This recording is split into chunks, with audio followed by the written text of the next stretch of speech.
च विद्यां च यस्तद्वेदो भयं सः अविद्यया मृत्युं तीरत्वा विद्यया अमृतमश्नुते। ओम असतो मा सद्गमय तमसो मा ज्योतिर्गमय मृत्युर्मा अमृतम गमय। ओम शांति। जय स्वामी नारायण। श्री स्वामी नारायण गुरुकुल ज्ञान बाग के नए भवन के शिलान्यास कार्यक्रम में उपस्थित हम सब के लिए बहुत ही सम्माननीय वंदनीय परम पूज्य महंत स्वामी देव प्रसाद दास जी स्वामी, उपाध्यक्ष श्री स्वामी नारायण गुरुकुल राजकोट, परम पूज्य ज्ञान स्वरूप दास जी स्वामी, अध्यक्ष स्वामी नारायण गुरुकुल ज्ञानबाग, आदरणीय बंधु श्री राकेश भाई दुधात जी श्री हरि ग्रुप, हमारे बीच में उपस्थित मानव सेवा को समर्पित आदरणीय भाई श्री धीरू भाई कोटड़िया जी और माननीय श्री बसंत भाई लिम्बासिया जी, हमारे प्रशासन के मान्य डीडीओ महोदय, पुलिस अधीक्षक, अन्य सभी अधिकारीगण और इस गुरुकुल परिवार में बालकों को अपना जीवन का उपदेश देने वाले सभी सम्मानित संतगण, गुरुकुल परिवार से आत्मीय भाव से जुड़े हुए सभी आदरणीय भाइयों, छात्रों के अभिभावकगण और प्रिय छात्रों, मुझे स्वामी नारायण परिवार में अनेक स्थानों पर जाने का सौभाग्य मिलता है और बहुत प्रसन्नता इस बात की होती है कि इस दुनिया में निर्माणों की प्रक्रिया में सबसे बड़ा निर्माण है मानव निर्माण। यदि मनुष्य सही अर्थों में इंसान बन जाए, ऐसा इंसान जो दूसरे के हृदय के स्पंदन को अपने अंदर अनुभव करता हो, ऐसा इंसान जो दूसरे के दुख के आंसुओं को अपनी आंखों से बहाने की योग्यता रखता हो, ऐसा इंसान जो अपने हृदय रूपी मरहम से दूसरे के घाव को ठीक करता हो, ऐसा इंसान दुनिया और समाज की सबसे बड़ी पूंजी होता है। और ऐसे आदमियों के निर्माण का अभियान स्वामी नारायण के गुरुकुलों में बालकों के निर्माण के साथ होता है। इससे बड़ा पुण्य कार्य दूसरा कोई होता नहीं। और हमारे यहाँ शास्त्रों में विद्यादान तो बहुत बड़ा माना गया है। विद्यादानम महादानम ब्रह्मदानम विशिष्यते। और दुनिया में सबसे बड़ी पूंजी यदि कोई है तो वो विद्या की पूंजी होती है। हमारे यहाँ महापुरुषों ने लिखा है, न चौरहार्यम न राज्यहार्यम न भ्रातृभाज्यम न च भारकारी व्यय कृते वर्धतेव नित्यम विद्या धनम सर्वधनम प्रधानम। दुनिया में विद्या से बड़ा धन दूसरा कोई है नहीं। आप और हमारे पास घर में धन रखा है, कई बार हमारी अनुपस्थिति में चोर उसको चुरा ले जाते हैं, लेकिन विद्या ऐसा धन है जिसके दिमाग में विद्या का धन है, चोर भी उसे नहीं चुरा सकते। और किसी राजा के दिमाग में आ जाए कि इस व्यक्ति का धन हरण करना है, तो अपने राजपुरुष भेज करके उसका धन राजा ले जाता है। लेकिन जिस व्यक्ति के पास विद्या का धन है, राजा उस विद्या के धन को नहीं चुरा सकता। और जब 2-3 भाइयों के बीच में बंटवारा धनों का होता है, तो यदि 100 रुपया है और भाई 4 हैं, तो 25-25 में सबका भाग बंट जाएगा। लेकिन उनमें जिस भाई के पास में विद्या का धन है, वो उनके माता पिता चारों में नहीं बांट सकते। जो जिसका विद्या का धन है वो उसी का रहेगा, ये भाइयों में भी नहीं बांटा जा सकता। और मजे की बात ये है, सबसे कीमती धातु हीरे को आजकल मानते हैं। हीरा, ज्वारात, सोना, ये बड़े कीमती धातु हैं। 1 मन सोना किसी आदमी के सिर पे रख दिया जाए तो बोझ मर जाएगा। लेकिन विद्या कितने भी ग्रंथ पढ़ लिए हों, उससे बोझ लगता ही नहीं, वो भारकारी नहीं होती। और मजे की बात, धन आप बांटेंगे तो उसमें कमी पड़ेगी। जैसे आपने 100 रुपए आपके पास है और 25 रुपए आपने किसी को दे दिया, तो बच गए कितने? 75 बच गए। और फिर 25 बांट दिए तो 50 ही रह जाएंगे। और फिर 25 दे दिए तो 25 ही बचेंगे, और वो भी दे दिए तो कुछ भी नहीं बचेगा।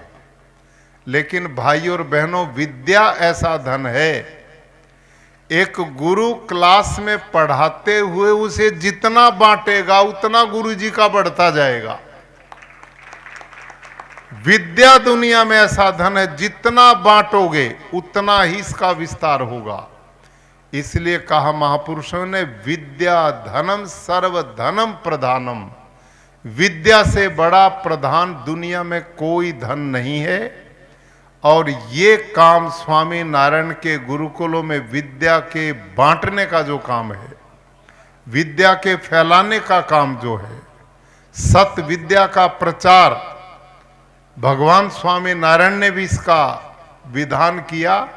और उसी परंपरा को लेकर परम पूज्य धर्म जीवन दास स्वामी जी महाराज ने राजकोट में जिस गुरुकुल की स्थापना की, आज उसकी 50-60 शाखाएं पूरे देश में फैली हुई हैं, जिनमें लाखों विद्यार्थी पढ़ रहे हैं और अपने जीवन का भविष्य बना रहे हैं।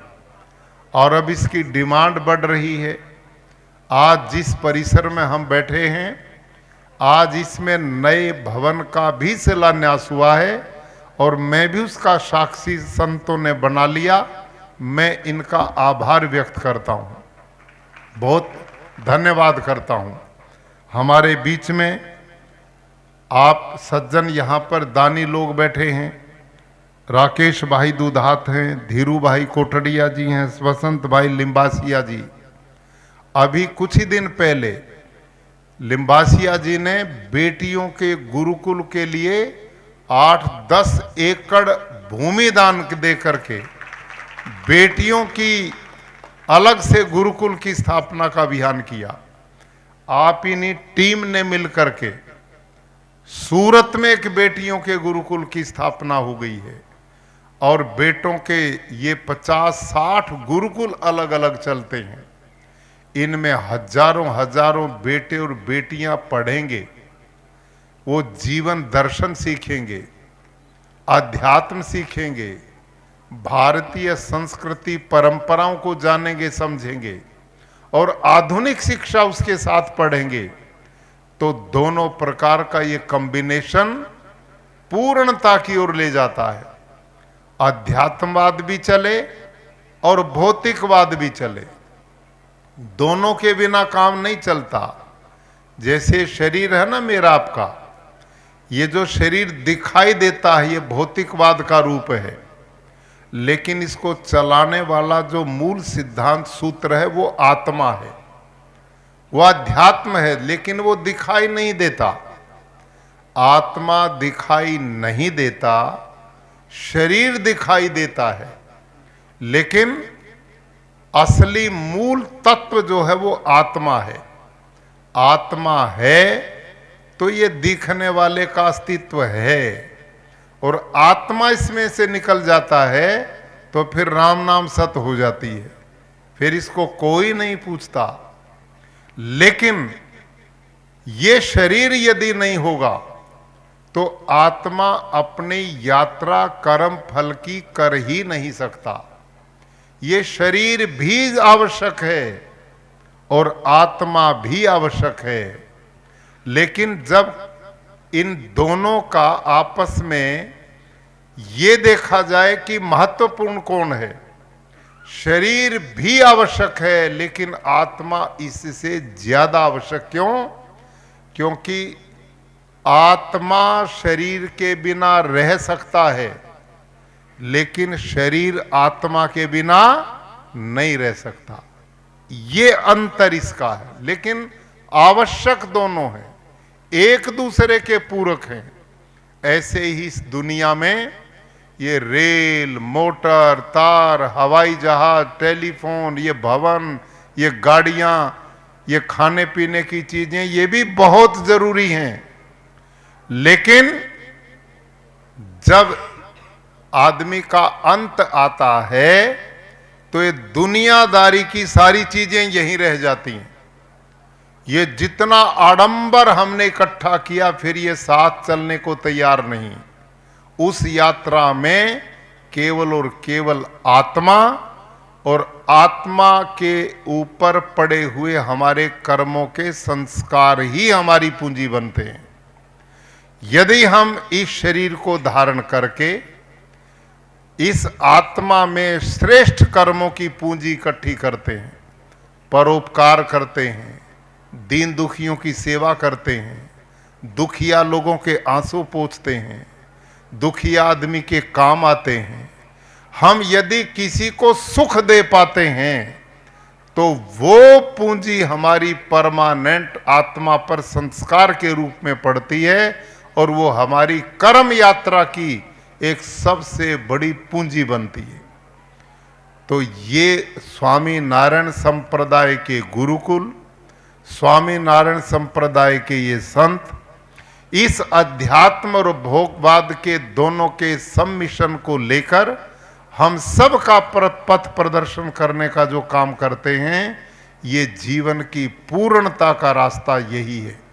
तो मैं लंबी चर्चा न करते हुए आज एक बहुत पवित्र शिक्षा के कार्यक्रम को बढ़ाने के लिए यहाँ जो शिलान्यास नए भवन का हुआ है उसमें सब दानदाता अपना सहयोग देंगे। वो जल्दी बनेगा, आने वाली पीढ़ियों का निर्माण होगा और उसमें आपके धन का उपयोग होगा और उसका पुण्य आप सबको भी मिलेगा।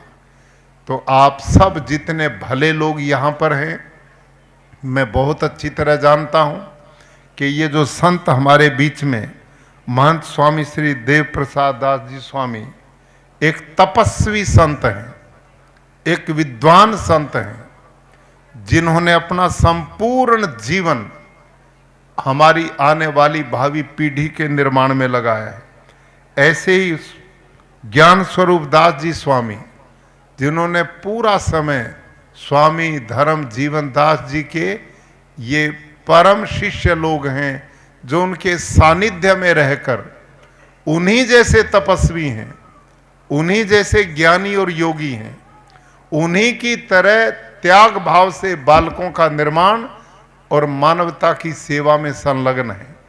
जिस समाज के पास ऐसे संतों की पूंजी होती है वो परम सौभाग्यशाली होते हैं और गुरुकुलों के माध्यम से आने वाली पीढ़ी को निर्व्यसनी बनाना, राष्ट्र भक्त बनाना, माता पिता का सम्मान का भाव उनमें पैदा करना, बड़े समाज में अपनी जिम्मेदारी को निभाना। मैं अनुभव करता हूं कि ये जो गुरुकुलों का विस्तार हो रहा है, स्वामी नारायण संप्रदाय की विचारधारा को बढ़ाया जा रहा है, ये इन्हीं गुरुकुलों के शिष्यों का परिणाम है। मैं गुजरात में 4-5 साल, 5वां साल मेरे को लगा है। मैं बड़े नज़दीक से राकेश भाई दुधात को देखता हूँ। उनके साथ धीरू भाई कोटड़िया से उन्होंने मेरा परिचय कराया और पिछले दिनों बसंत भाई से मिलना हुआ। और इनकी टीम है से 1-3 नहीं और भी हैं। इन लोगों में गुरुकुलों के वो संस्कार पूर्ण रूप से दिखाई देते हैं, अध्यात्म से जुड़े हुए हैं, कोई जीवन में बुराई नहीं है, परिश्रम मेहनत करके बिजनेस को आगे बढ़ाया है और अपने धन का उपयोग सद्विद्या और आने वाली पीढ़ियों के निर्माण के लिए करते हैं।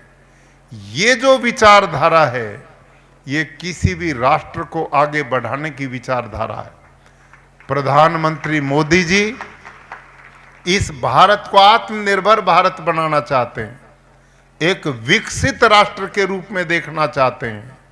यहाँ के एक एक जरूरतमंद इस इंसान का जीवन सरल करना चाहते हैं।